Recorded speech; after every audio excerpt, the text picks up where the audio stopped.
Bonjour les amis, écoutez, aujourd'hui on va essayer d'étudier, de voir le message caché qui se trouve dans la poésie L'ogre et la fée de Victor Hugo. Mais tout d'abord, on va voir l'interprétation académique qu'on a de tout ça. Donc je vais demander à l'intelligence artificielle, ça ira plus vite, de nous dire qu'est-ce qu'il faut comprendre de ce poème. Allez. En quelques lignes, peux-tu me dire quelle est l'interprétation qu'il faut tirer de la poésie L'ogre et la fée de Victor Hugo? Donc voilà. Donc l'interprétation principale à tirer de la poésie L'ogre et la fée, extraite, voilà, une fable inattendue et ironique. Le poème raconte l'histoire d'un ogre amoureux, d'une fée qui part à nuit et par nature. Ok, la morale. Donc la morale, voilà, c'est ce qui peut-être nous intéresse. La chute est à la fois burlesque et moralisatrice. L'ogre est simplement jugé comme ayant commis une maladresse. Donc leçon amoureuse, la morale finale s'adresse aux amoureux, d'accord. Elle conseille d'aimer, mais d'être fin et plein d'astuces. Et surtout de ne rien faire qui pourrait contrarier la bien-aimée sous peine de ruiner sa séduction, comme manger son enfant ou marcher sur la patte à son chien. Donc, critique légère, Hugo utilise cette situation absurde pour égratigner les exigences démesurées et l'hypocrisie que l'amour mondain peut imposer, obligeant l'homme à renoncer à sa vraie nature. Voilà, c'est une œuvre qui met en lumière l'humour un humour satirique, on peut dire. Ok, très intéressant. Je dis pas que c'est faux, au contraire, non. Moi, je vais faire une autre sorte d'analyse. Vous êtes prêts? Vous êtes avec moi? Ça vous intéresse? Allez, on va faire ça. Donc, déjà, ouvrons ce fameux poème L'ogre et la fée de Victor Hugo et nous allons voir ce que ça va donner. J'espère que vous êtes chaud. Allez. Donc, L'ogre et la fée. Donc, un brave ogre des bois, natif de Moscovie. Donc, ogre, déjà nous avons ogre de Moscovie. Donc, ogre, qu'est-ce que ça nous inspire, un ogre? Mais c'est quelque chose de moche. Moche. C'est quelque chose de rude. Rude. Vulgaire. Voilà, on pourrait passer la journée, on va s'arrêter là. Moscovie. Moscou, Russie, mais c'est quelque chose de froid. C'est quelque chose de lointain. C'est quelque chose d'étranger. Désolé pour l'écriture. Voilà, donc déjà, froid, lointain, étranger, moche, rude, vulgaire. Rien que dans la première ligne, on a déjà pas mal d'informations. Continuons. Donc, un brave ogre des bois, natif de Moscovie, était fort amoureux d'une fée. Et l'envie qu'il avait d'épouser cette dame s'accrut, au point de rendre fou ce pauvre cœur tout brut. Donc déjà, l'ogre amoureux d'une fée. Donc, fée, qu'est-ce que ça nous fait penser une fée?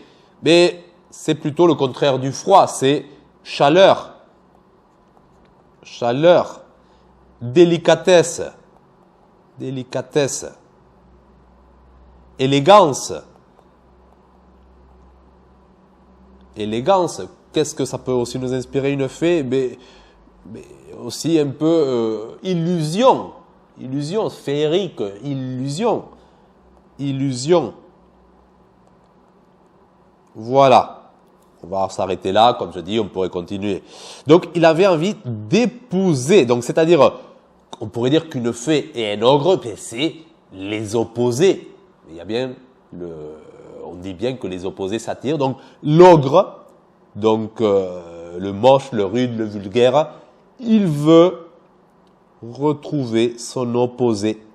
Il veut rassembler les opposés. Donc, c'est sa volonté, on va dire, en tout cas. Donc, qui avait envie d'épouser cette âme dans sa crue, au point de rendre fou ce pauvre cœur tout brut. L'ogre, un beau jour d'hiver. C'est quoi un beau jour d'hiver? Un beau jour d'hiver, normalement, c'est un jour où il fait froid et il neige. Un beau jour d'été, mais il fait beau. Et un beau jour d'été, un beau jour d'hiver, c'est froid, neige. Froid, neige. Alors que la fée, normalement, ça représente la chaleur.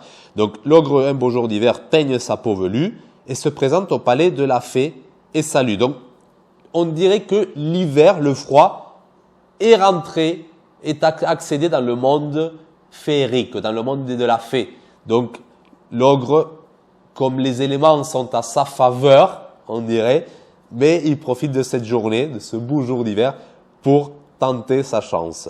Donc, se présente au palais de la fée et salue. Et s'annonce à lycée comme prince Ogrouski. Donc, l'ogre, un prince. Donc, prince, on pourrait dire le représentant de la mocheté, de la vulgarité, voilà. Et là, donc, voilà, la fée avait un fils, on ne sait pas de qui. Donc, mystère. Mystère. Secret. On ne sait pas de qui. Il y a un mystère, il y a un secret.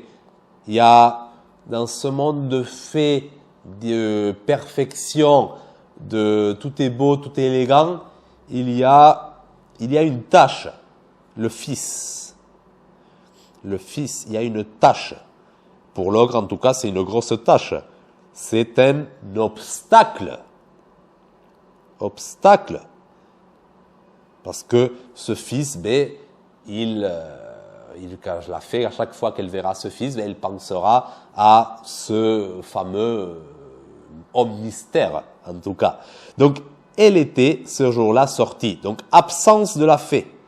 Absence. Et quant au mioche, bel enfant blond, nourri de crème et de brioche.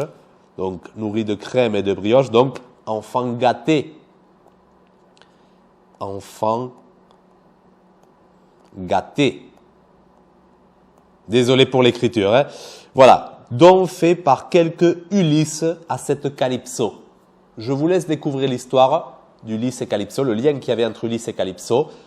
Pour simplifier dans cette vidéo, je dirais juste que Calypso c'était une immortelle. Donc, la fée, Calypso représente la fée et Ulysse, le mystère, le secret. Donc, Calypso, c'était une immortelle. J'aurais pas de place à ce rythme. Et justement, Ulysse, il avait quitté sa famille pour faire la guerre de Troie et en revenant, il s'est perdu dans beaucoup d'îles d'ailleurs. Et il est arrivé dans une île où il y avait la fameuse Calypso et il a trouvé justement, il a trouvé une certaine attirance pour Calypso. Et Calypso était immortelle, une déesse, et lui offrait de rester avec lui pour l'éternité. Donc, elle offrait à Ulysse, en quelque sorte, la possibilité de devenir un dieu. Mais Ulysse n'arrivait pas à oublier sa famille, sa femme mortelle aussi. Donc, à la fin, il quitte Calypso. Donc, voilà, très intéressant. Oh, désolé pour les gribouillages. Donc, voilà pour résumer un peu l'histoire. Donc, Ulysse, c'était un peu le héros, mais qui, à la fin, est le héros, le prince charmant. C'est un peu l'image du prince charmant. Prince charmant,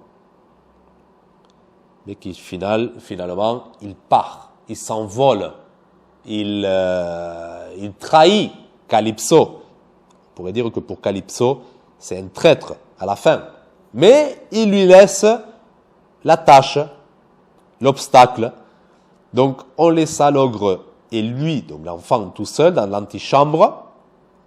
Comment passer le temps quand il neige en décembre? Donc voilà, on le confirme, le beau jour d'hiver, mais la neige en décembre, c'est évident. Et quand on n'a personne avec qui dire un mot, voilà, mais qu'est-ce qui se passe? On n'a personne, on met un enfant gâté avec un rude. Donc rude, qui dit rude, discipline, vulgaire, mais strict, dureté, dur, mais ça passe pas. Il y a le coup de discipline, ils vont se manger. Et le rapport de force est en faveur de l'ogre. Quand on n'a personne avec qui dire un mot, mais l'ogre se mit alors à croquer le marmot. Il n'y a rien à dire. La discipline, être strict, être rude face à l'enfant gâté, en plus ça devient l'obstacle, c'est la tâche, mais il mange le marmot. C'est très simple. C'est très simple. Il n'y a rien à dire. Donc pourtant, c'est allé un peu vite. Voilà, c'est un peu comme tu claques vite fait un enfant parce qu'il est gâté, parce qu'il est... C'est allé un peu vite. Voilà, tu aurais pu te retenir un peu. Voilà. Mais c'est très simple. Voilà, c'est très simple. C'est très simple. C'est presque, je dirais, instinctif. C'est évident. Simple. Évident.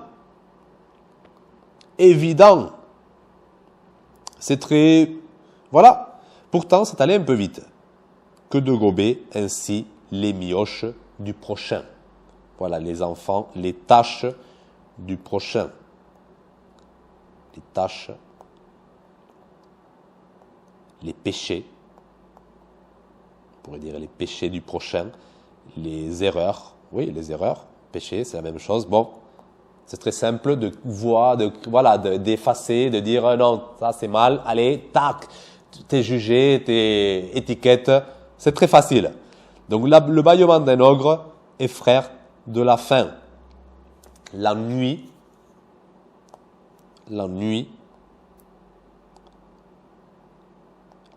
égale manque, faim.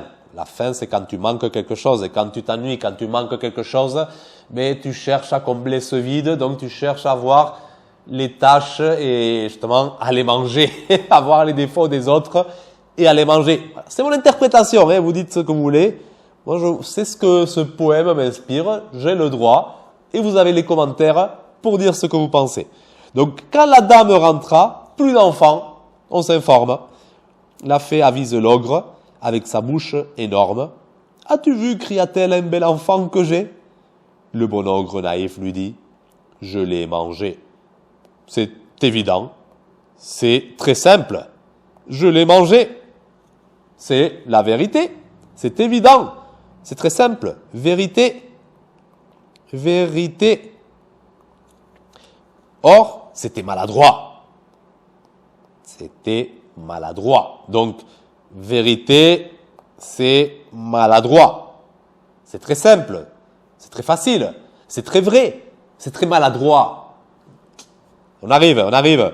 Vous qui cherchez à plaire, vous voulez plaire, ne soyez pas vrai, soyez faux, mettez un masque. Sinon, si vous êtes vrai, vous ne plaisez pas, vous êtes rude, vous êtes vulgaire, vous êtes moche, vous êtes démoniaque, diabolique, vous êtes un ogre.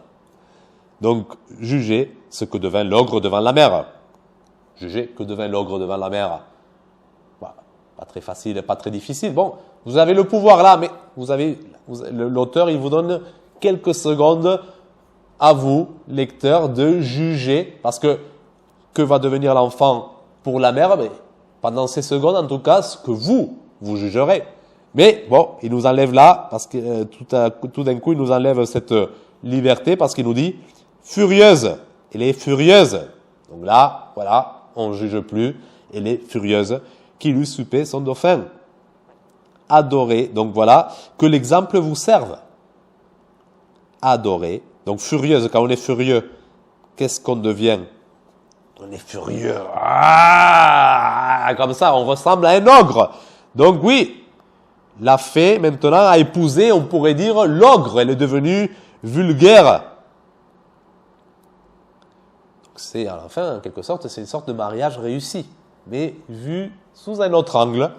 Voilà, il a réussi à rendre la fée, à rassembler les opposés. La fée qui était chaleureuse, délicatesse, élégance, mais elle devient furieuse. Ça devient tout l'opposé. Il a réussi. Donc, furieuse qui lui soupait son dauphin. Que l'exemple vous serve. Aimez, mais soyez fin.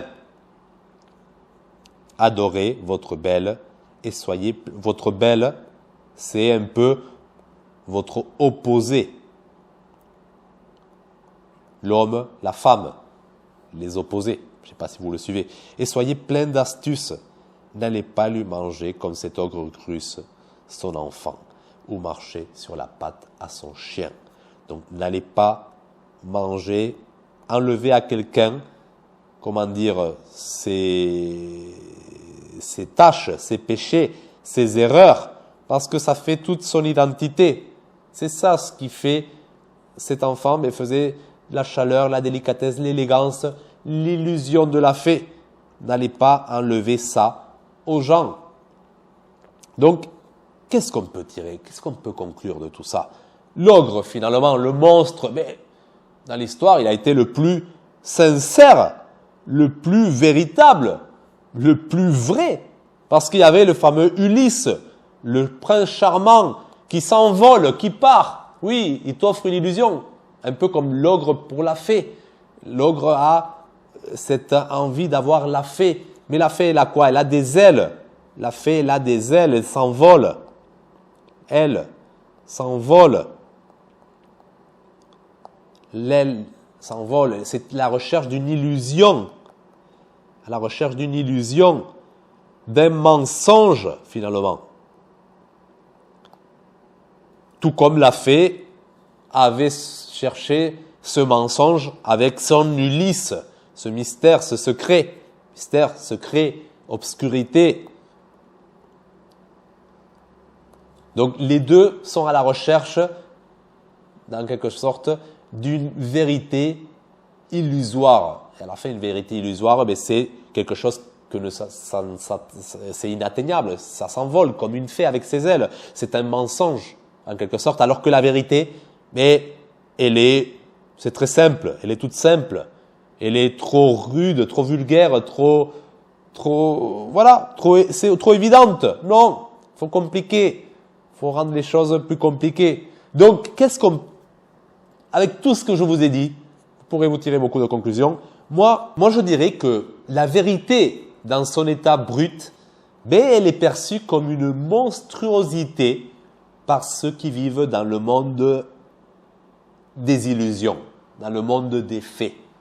Voilà, c'est un peu ce que ce poème m'inspire à moi. Après, voilà, vous pouvez choisir la version académique, qui est très bien aussi, bien sûr. Vous pouvez choisir même votre propre interprétation personnelle, qui sera aussi très bien. Moi, je partage juste la mienne, et à vous de dire. Vous avez des commentaires pour partager et pour dire plus. Allez, à bientôt, ciao.